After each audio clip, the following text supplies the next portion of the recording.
నమస్తే అందరికీ, నేను మీ రాజమణి.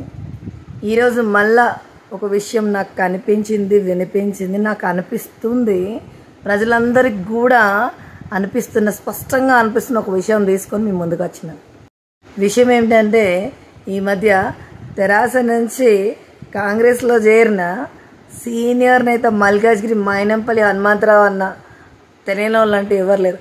అన్న నోటి నుంచి బుల్లెట్ మాట మస్తుగా వినబడుతుంది. మామూలుగా బుల్లెట్ అంటే అందరికీ భయం అవుతుంది, పానం తీసేస్తుంది బుల్లెట్ ఒకసారి దిగిందంటే. ఇదే డైలాగ్ని మైనంపల్లి హనుమంతన్న పార్టీ మీటింగ్లో బుల్లెట్ దిగిందా లేదా అనేది ఇంపార్టెంట్ అంటుండు. నేను నిజంగానే బుల్లెట్ దింపుతానని అర్థం కాదట్లా, పని మంచిగా చేసిరా లేదా అని చెప్పి ప్రజల్లో చూస్తాం మేము. పార్టీ నుంచి మా సీఎం రేవంత్ రెడ్డి గారు కూడా అదే చూస్తారని చెప్తున్నాడు అనమాట. ఆయన మాటల్లో మనకి స్పష్టంగా రేవంత్ రెడ్డి యొక్క రూపం కనబడుతుంది, ఆయన ఆలోచనలు, భావాలు కనబడుతున్నాయి అన్నమాట. ఇంకో అనుమానం కూడా వస్తుంది. ఇంకో అనుమానం ఏంటంటే, ఏంది సీఎం రేవంత్ రెడ్డి ప్రధాన శిష్యుడా ఏంది మైనంపల్లి హనుమంతన్న అనే విధంగా మాట్లాడుతుండనమాట. బుల్లెట్ దిగుతుందా లేదా, పని చేసే వారికి గుర్తింపు ఉంటుందని చెప్పి కూడా ప్రామిస్ చేసి చెప్తా ఉన్నా. మిమ్మల్ని కాపాడుకునే బాధ్యత మా గౌరవ ముఖ్యమంత్రి రేవంత్ అన్నదని చెప్పుమని ఒక మెసేజ్ ఇవ్వడం మీకు ఇవ్వమని చెప్పాడు. అది మాత్రమే కాదు, ఇంకో బుల్లెట్ లాంటి మాట కూడా వేల్చిండు. ఏంటంటే, సీఎం రేవంత్ రెడ్డికి ఎవరిని వదులుకున్నట్టు ఇష్టం లేదు, అందరూ కావాలి ఆయనకి. అందుకే పాతోళ్ళ కొత్తోళ్ళ అనే తేడా చూడడు. ఖచ్చితంగా ప్రాధాన్యత, పనిని బట్టి కష్టాన్ని బట్టి ప్రాధాన్యత ఇస్తామని చెప్తుండు. కాకపోతే ఈ పాతోళ్ళు కొత్తోళ్ళు అనే టాపిక్ ఎవరి గురించి అన్నట్టు ఆ ప్రసంగం ఇచ్చేటప్పుడు మైనంపల్లి హనుమంతరావు అన్న పక్కన సీనియర్ నేత కుత్బుల్లాపూర్ మాజీ ఎమ్మెల్యే శ్రీశైలం గౌడ్ అన్న కూర్చొని ఉన్నాడు. కొంపదీసి కాంగ్రెస్ నుంచి అక్కడ తనకి సరైన ప్రాధాన్యత లేదను ఏదో సమస్య వల్ల బీజేపీలోకి వెళ్ళి మళ్ళీ బీజేపీ నుంచి కాంగ్రెస్లోకి వచ్చిన శ్రీశైలం గౌడ్ అన్నని ఏమన్నా ఇండైరెక్ట్గా అంటుండా ఆలోచించాల్సింది. పోనీ ఈ ఒక్క మాటే అనుకుందామంటే, ఇంకో మాట కూడా బుల్లెట్ వేల్చిండు. ఏంటంటే, 10 ఏళ్ల నుంచి కష్టమో నష్టమో ఇదే పార్టీని నమ్ముకున్న వాళ్ళకి హ్యాట్స్ ఆఫ్ అని చెప్పిండు. మరి ఈ మాట వాళ్ళని అన్నట్టు ఇది కూడా శ్రీశైలం గౌడ్ అన్నకి అని ఉండొచ్చు అని అనుకోవస్తాం మనం. ఎట్లంటే, శ్రీశైలం గౌడ్ అన్న కూడా కాంగ్రెస్ నుంచి బీజేపీకి వెళ్ళి బీజేపీ నుంచి కాంగ్రెస్లోకి వచ్చి ఇది దెప్పిపుడుస్తాండా ఏందని కూడా అనిపిస్తుంది. కానీ ఇది మన మాట కాదు, ప్రజలు చెవులు కొరుక్కుంటాండ్రు. నా ప్రియమైన సోదరులకు తెలియజేస్తా ఉన్నా, ఒకటి గుర్తుంచుకోవాలి, పార్టీ కష్టకాలంలో 10 సంవత్సరాలు ఎన్నో ఇబ్బందులు పడ్డా కూడా పార్టీని విడకుంటున్న వారికి హ్యాట్స్ ఆఫ్ అని చెప్పి తెలియజేస్తా ఉన్నా కాంగ్రెస్ కుటుంబ సభ్యులకు. మరి అదేవిధంగా కొత్తగా పాతగా లేకుండా కొత్తగా వచ్చినా పాతగా వచ్చినా వారికంటే ఎక్కువ పని చేసి చూపించండి, తప్పకుండా మీకు కూడా మీకు గుర్తింపు ఉంటుందని చెప్పి సందర్భంగా తెలియజేస్తా ఉన్నా. సరే, బుల్లెట్ దించడానికే తన డైలాగ్ కొట్టిండని అనుకుందాం. మరి ఆయన కూడా పార్టీ మారచ్చిండు కదా, మరి ఆయన ఎందుకు కష్టమో సుఖమో నష్టమో తెరాసను పట్టుకొని ఎందుకు ఉండలే? కాబట్టి మరి హనుమంతరావు అన్న తెలిసి మాట్లాడుతుండో తెలియక మాట్లాడుతుండో, మరి ప్రజలకు ఏమర్థమవుతుందో, తర్వాత అది పార్టీ మీద ఏం ప్రభావం చూపిస్తుందో చూడాల్సిందే. ఈ డైలాగులు బుల్లెట్ దించుతా అని కొట్టే ప్రతి డైలాగ్ కూడా ఆయనకి, ఆయనతో పాటు కాంగ్రెస్ పార్టీలో ఉన్న ప్రతి ఒక్కరు కూడా వర్తించే అవకాశం ఉందేమో అని కూడా మరి ఆలోచన చేసిండు. లేదు, పోయిపోయి బుల్లెట్లు ప్రాధాన్యత సంతరించుకోవడానికి కొట్టే ప్రతి డైలాగు బుల్లెట్ మాదిరి తిరిగి వాళ్ళ పార్టీకే తగులుతుందేమో, మరి అది చూసుకుంటుండో లేదో తెలుస్తలేదు. మళ్ళీ ఇంకో డైలాగ్ కొడతాడు అన్న, ఏమనంటే బినామీలు, కబ్జాలు ఇవన్నీ కూడా మాట్లాడుతుండు. మరి ఆ పాయింట్ వచ్చినప్పుడు వాళ్ళ పార్టీలో ఇప్పుడు అన్నతో సహా ఎంతమంది వాళ్ళని తొంగి చూస్తారో, అంటే నా ఉద్దేశం మీకు అర్థమై ఉంటుంది. 1,000 చూపిస్తే 4,000 మనకు చూపిస్తాయంట. మరి వాళ్ళు పాలనలో ఉన్నప్పుడు మరి కబ్జాలు, బినామీలు, పాస్బుక్లు ఇవన్నీ ఏం రాలేవా అని చాలామంది ప్రజలకు వస్తున్న డౌట్, సందేహాలు. హైదరాబాద్లో భూములు, అసైన్మెంట్ భూములు, వక్ఫ్ బోర్డు భూములు 55,000 ఎకరాలను మొత్తం స్వహా చేసేసిండ్రు.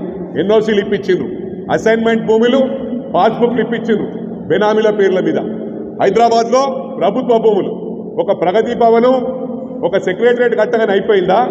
ఎవరి జాగిరిది? మనం ట్యాక్స్ పేర్స్, మన డబ్బులు అవి, ఎవరు గ్రహిస్తలేరు. వాళ్ళు ఏదో ఇంతకలు ఇస్తున్నారు అన్నారు.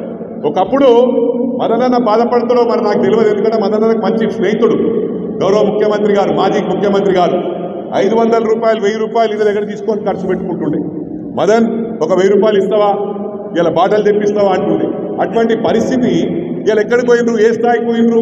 లక్షల కోట్లకు ఎదిగినరు, లక్షల కోట్లు అప్పు చేసిండ్రు, లక్షల కోట్ల జాగలు స్వాహా చేసిండ్రు. ఇవన్నీ ఎవరికి మీకు అర్థమైతలేదు. నేను మాట్లాడితే నేను లంగనైపోయినా. ఇది వాస్తవాలు మాట్లాడుతున్నా, నాకు భయపడే ప్రసక్తి లేదు. నేను ఆల్రెడీ 59-60 ఇయర్స్కి వస్తున్నా. ఇంకా 10 సంవత్సరాలు బతుకుతున్నావు, 15 సంవత్సరాలు బతుకుతున్నావు. మైనంపల్లి హనుమంతరావు అనేటోడు ఇట్లే ఉంటాడు, పైసలకు వ్యతిరేకంగా పోరాడతాడు. ఎవరైతే డైరెక్ట్ వచ్చి 200 కోట్లు ఇచ్చి 500 కోట్లు ఫ్రీగా నీకు హాస్పిటల్ సర్వీస్ ఇస్తా, ఫ్రీగా ఇది ఇస్తా అనగానే మనం నమ్ముతున్నాం. వాళ్ళకు బిజినెస్ అయిపోయింది. ఒక 300 కోట్లు ఇన్వెస్ట్ చేస్తే 1000 కోట్లు సంపాదించాల జాగలు అని కబ్జాలు పెట్టాలా. 1000 కోట్లు ఇన్వెస్ట్ చేస్తే రేపు 5000 కోట్లు, 5000 కోట్లు అయితే సీఎం కావాలి నాకు 50,000 కోట్లు టార్గెట్ పెట్టుకుంటాడు. మరి వీళ్ళు మంచోళ్ళ? మన కోసం రేవంత్ రెడ్డి గారు ఎన్నో ఇబ్బందులు పడ్డాడు, ఎన్నో కేసులు, జైలుకు పంపించిండ్రు. ఎవరు సుధపూసలు కాదు, అన్నీ ఏంటంటే ఏదనుకుంటే అది చేస్తారు. ఇలా చేస్తే ఒక్కరు కూడా మిగిలిన అందరు చేరిపోతారు అని చెప్పి కూడా ఈ సందర్భంగా నేను తెలియజేస్తా ఉన్నా. అది మాత్రమే కాదు, మైనంపల్లి హనుమంతన్న పైసలకు వ్యతిరేకంగా పనిచేయాలి. ఎందుకంటే కార్పొరేటర్ సీట్లు, కౌన్సిలర్ సీట్లు, రాజ్యసభ సీట్లు, ఇంకా ఏవేవో సీట్లు కొనుక్కుంటారని చెప్పి మీటింగ్లో చెప్పిండు అన్న. కానీ అదే మైనంపల్లి హనుమంతని ప్రజలు ఏమనుకుంటారంటే తన కొడుక్కి ఎమ్మెల్యే సీట్ ఇవ్వనందుకే టీఆర్ఎస్ను వదిలిపెట్టి పోయిండు కదా, మరి ఈయన ఎందుకు ఈ డైలాగ్ కొడుతుండు అని కూడా అనుకుంటుండ్రు. మరి ఈ విషయం మైనంపల్లి హనుమంతరావు అన్నకు తెలుసో లేదో, కానీ నేను చెప్పేది ఒకటే అబ్బా, ఎలక్షన్స్లో గెలవడానికి కొట్టే డైలాగులు ఒకవేళ ఎత్తి ఇంకొకరిని చూపిస్తే 4000 మనల్ని చూపిస్తాయేమో అనే ఆలోచన మరిచి మాట్లాడటం అనేది ఇంకా అది ప్రజల ఆలోచనకి, మాట్లాడే నాయకుల ఆలోచనకి వదిలేద్దాం అనేది ఆలోచన. మొత్తానికైతే మంచి మంచి డైలాగులు కొడుతున్నాడు మైనంపల్లి హనుమంతన్న. ఎలక్షన్ మీటింగ్లో చాలా మంచిగా అనిపిస్తుంది వినడానికి. కాకపోతే ప్రజలు చెవులు కొరుక్కోవడం ఏంటంటే ఒకవేళ అయితే చూపిస్తాడు, మరి 4000 వాళ్ళని చూపిస్తున్నాయి కదా.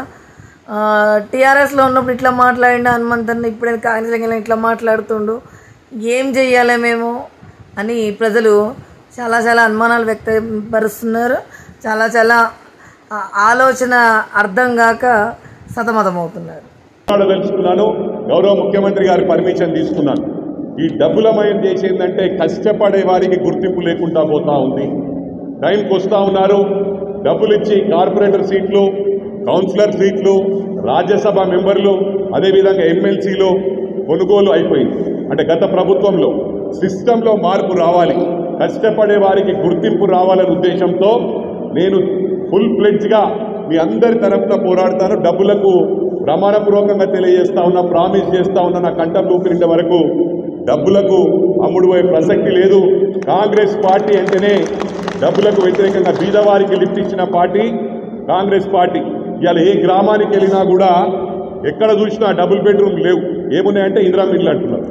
డబుల్ బెడ్రూమ్లు 10 సంవత్సరాల నుంచి ఇగిస్తాం అగిస్తాం అని చెప్పి, మరి అది కాకుండా ఆ డబుల్ బెడ్రూమ్లను పక్కకు పెట్టి దళిత బంధు, బీసీ బంధు అని చెప్పి ఊర్లో ఒక 100 కడుపుంటే ఒకరికి ఇచ్చిండ్రు, వాళ్ళు ఎంబడి తిరిగేటోళ్ళం. అదేవిధంగా బీసీ బంధు కూడా 300 కడుపుంటే ఒక 2 ఇచ్చిండ్రు. అంటే ఇది అన్యాయం. ఈ డబ్బులు ఏమి ఇచ్చినా కూడా మన డబ్బులే, అదొకసారి గ్రహించాలి. నేను ఎన్నికలకు మునుపు మాట్లాడుతుంటే హనుమంతరావుకు లూజ్ అయిందా ఇట్లా మాట్లాడుతున్నాడు, గౌరవ ముఖ్యమంత్రి గారు తిడుతున్నారు, కేటీఆర్ గారు. నేను వాస్తవాలు చెప్పిన, వాస్తవాలు చెప్తే కొన్ని చేదు అనిపిస్తాయి. కొన్ని ఎట్లుంటాయంటే వాళ్ళు తప్పు చేసినా పర్వాలేదు, ఆ తప్పును వెళ్ళేది చూపించడం తప్పు అంటున్నారు. సిస్టంలో మార్పు రావాలి.